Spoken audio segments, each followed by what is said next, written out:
Bonjour à tous, j'espère que vous allez bien. Alors j'ai une question sur les troubles du comportement alimentaire, la boulimie de manière générale. Voilà, les questions c'était: Céline, est-ce que tu penses que j'ai un problème? Est-ce que tu penses que je dois me faire soigner pour mes troubles du comportement alimentaire et mes crises de boulimie?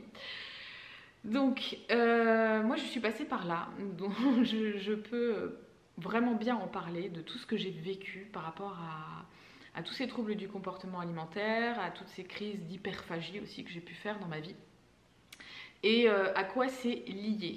Alors en effet, moi je travaille toujours sur deux paramètres.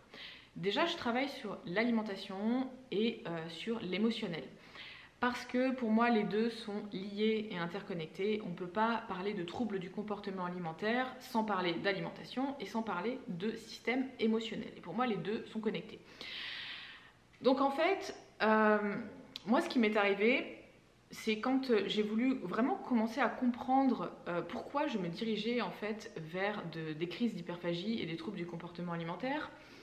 Déjà, il y a eu la première des choses, c'était l'alimentation. Donc je me suis vraiment penchée là-dessus et j'ai essayé de comprendre quel était mon tempérament, mon métabolisme et comment je fonctionnais. Sans ça, c'est très compliqué en fait d'arriver à sortir des troubles du comportement alimentaire. Et je me suis aperçue qu'il y avait vraiment une catégorie vraiment de personnes avec un certain tempérament qui avaient cette tendance-là. Et j'en fais partie. Voilà, j'ai ce tempérament-là qui a besoin de manger beaucoup, en très grosse quantité et souvent. Et si je ne le fais pas, mon organisme et ma tête pètent littéralement un câble et je peux me jeter sur tout et n'importe quoi. Et en effet, c'est là où je vais grossir et prendre énormément de poids. Quand on connaît son tempérament, son métabolisme, comment on fonctionne, déjà c'est beaucoup plus simple et déjà on a ce côté « Ah, ok, je suis comme ça ». Donc tout est normal, les quantités que je mets dans mon assiette, c'est normal et j'ai pas besoin de culpabiliser en fait par rapport à ce que je fais. Souvent, moi ce qui s'est passé, c'est que j'avais cette notion, non, moins on mange, plus on mincit, moins je mets des choses dans mon assiette et plus je vais avoir les résultats que j'ai envie d'avoir sur ma perte de poids. Et c'est là où en fait j'ai fait les plus grosses erreurs, c'était de me limiter et de me restreindre avec l'alimentation. Alors que moi je suis une personne avec un tempérament qui prend son énergie en fait en mangeant beaucoup. Comme la plupart des gens que j'accompagne au final qui ont ces problèmes de troubles du comportement alimentaire et ces crises de boulimie.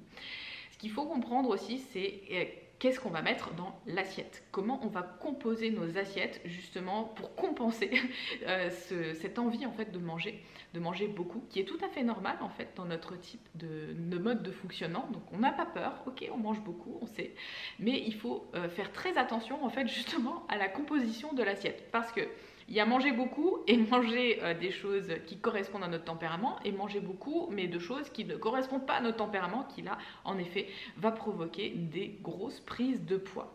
Donc pour moi l'essentiel c'était déjà que j'apprenne à me connaître, que j'apprenne à comprendre comment je fonctionnais et déjà ça m'a enlevé un gros truc en fait dans ma tête où je me dis ah mais attends je suis normale en fait je mange comme ça, c'est tout est tout à fait normal.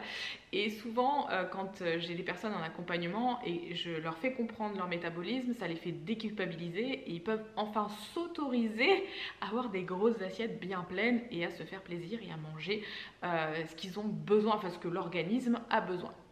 Déjà, c'est la première des choses à travailler, c'est qui je suis, comment je m'alimente et comment je compose mes assiettes. La deuxième chose, c'est travailler sur le système émotionnel parce que justement, plus on va avoir d'émotions, plus on va avoir des choses qui nous embêtent, on va dire, dans notre vie, parce que finalement, avoir des émotions, tout le monde en a, hein, mais il faut savoir juste comment les gérer, qu'est-ce qui nous génère des émotions, puisque le corps, de toute façon, il veut revenir à son état naturel étant la joie. Et si on n'est pas dans la joie, s'il y a quelque chose en fait qui vient bloquer cette joie, la colère va arriver, la frustration va arriver, la tristesse va arriver pour en fait nous dire ok, il y a quelque chose qui ne va pas dans ta vie, bouge pour revenir à ton état naturel qui est la joie. Et c'est pour ça aussi que dans mon accompagnement, je fais énormément travailler sur l'émotionnel et je dis ok, pourquoi il y a de la tristesse, pourquoi il y a de la colère, pourquoi tu te sens pas bien, pourquoi dans ta vie là aujourd'hui il y a des choses qui ne sont pas alignées et pourquoi tu n'es pas dans la joie, pourquoi tu n'es pas dans ton on va dire dans ton état naturel, qu'est-ce qui fait qu'aujourd'hui tu n'y arrives pas, qu'est-ce qui fait qu'il bloque. Donc on va aller chercher et gratter un petit peu dans tous les domaines de la vie, qui sont le travail par exemple, le couple, les amis, l'entourage, peut-être le mode de vie, le lieu de vie, etc. qui fait qu'il y a quelque chose en fait dans tout ça qui ne convient pas, qui fait que le corps en fait nous envoie un système qui lui connaît, c'est une émotion. Cette émotion, elle vous dérange et en fait, elle va nous faire bouger. Et souvent, ces émotions vous font manger pour compenser en fait quelque chose que vous ne respectez pas. Et le fait de manger, vous apporter de la joie. Vous remarquez quand vous êtes dans un état de stress ou de colère ou qu'il y a quelque chose, du coup vous allez vous jeter sur la nourriture. Ah ouais, c'est trop bien, du sucre. Et là, qu'est-ce qu'on fait? On retrouve en fait cet état naturel qui est la joie. Dans l'état dans lequel on devrait être tout le temps en fait. Et en fait, le corps ne fait que donner des informations pour dire tu n'es plus dans la joie, tout simplement. Donc tu n'es plus dans la joie, tu es dans la colère, tu es dans le stress, peut-être parce que ton patron t'a donné trop de travail, peut-être qu'il te met un stress jusque là, peut-être que ton conjoint te casse les pieds et que vous n'êtes pas fait pour être ensemble, peut-être que ta famille, ton père, ta mère, etc. Vous vous entendez pas, il y a des grosses frictions, ça met un état de stress, je suis plus dans mon état naturel, je suis plus dans la joie. Qu'est-ce que je fais? Je vais aller chercher de la joie quelque part et je vais aller compenser avec de la nourriture. Il y a d'autres personnes qui vont compenser peut-être avec de la drogue, avec de l'alcool, etc. pour se retrouver en fait dans cet état de joie, tout simplement. Donc du coup, les troubles du comportement alimentaire peuvent être aussi bien physiologiques, c'est-à-dire je ne mange pas ce qu'il me faut, je ne mange pas assez, je ne mange pas assez de calories, ou je ne mange pas les bons aliments qui vont faire que mon corps fonctionne à la perfection, ou alors c'est psychologique, c'est-à-dire mon état naturel c'est la joie, je n'y suis plus, je vais chercher de la joie à l'extérieur avec mon alimentation. Donc voilà les deux domaines sur lesquels j'ai travaillé moi quand j'étais dedans, c'est-à-dire que moi j'avais les deux soucis, je m'alimentais pas comme il fallait pour mon tempérament, donc je me plantais totalement sur ce que je faisais. Et la deuxième des choses, c'est que je n'étais pas du tout heureuse dans ma vie sentimentale, dans ma vie professionnelle, dans mon entourage. En fait, j'ai tout revu. J'ai tout enlevé de ma vie, toutes les choses qui ne m'apportaient pas de la joie, qui ne me mettaient pas dans mon état naturel, qui me mettaient du stress, où je me sentais pas bien, où j'étais dans la tristesse, où je me sentais triste, où je me sentais pas à l'aise en fait avec les personnes avec qui j'étais. J'ai enlevé tout ça de ma vie, ce qui a fait que du coup, j'avais plus besoin de compenser avec la nourriture pour retrouver une émotion positive et c'est de là en fait que moi j'ai réussi à régler tous mes soucis et c'est pour ça qu'aujourd'hui maintenant j'accompagne beaucoup de personnes sur ce chemin parce que je le connais bien, je l'ai vécu de l'intérieur, les troubles du comportement alimentaire, les crises de boulimie, etc. Donc voilà par rapport à ces deux paramètres qui pour moi sont hyper importants et qui vont complètement de pair.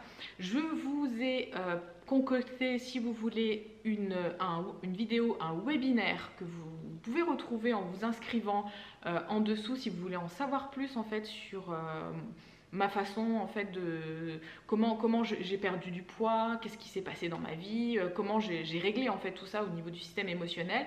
Vous allez voir un petit peu parce que j'ai cherché énormément pendant très longtemps en fait l'alimentation qui me convenait sans savoir que on est on va dire une personne à part entière et que c'est pas un régime en particulier, le cétogène, le véganisme, le crudivorisme, etc. parce que j'y suis passée dans tous les régimes. C'est juste quand j'ai appris à me connaître, à savoir comment mon métabolisme y fonctionnait, que vraiment j'ai trouvé l'alimentation qui me convenait à moi et pas à Pierre-Paul Jacques. Et en fait, au travers de tous mes accompagnements, c'est ce que je vous apprends aussi, c'est à vous connaître vous, comment vous fonctionnez et surtout à travailler sur le système émotionnel aussi pour éviter d'aller se jeter sur tout et n'importe quoi. Voilà, donc je vous invite à aller en dessous regarder mon webinaire, comme ça vous allez en savoir un petit peu plus sur mon parcours, sur ce que j'ai fait et ce que j'aurais peut-être pas dû faire. Voilà, donc c'est assez sympa en fait cette vidéo, comme ça vous allez avoir plein de réponses à vos questions. Je vous souhaite une belle après-midi, une belle journée, une belle soirée en fonction de quand est-ce que vous regardez cette vidéo et je vous dis à très bientôt. Ciao!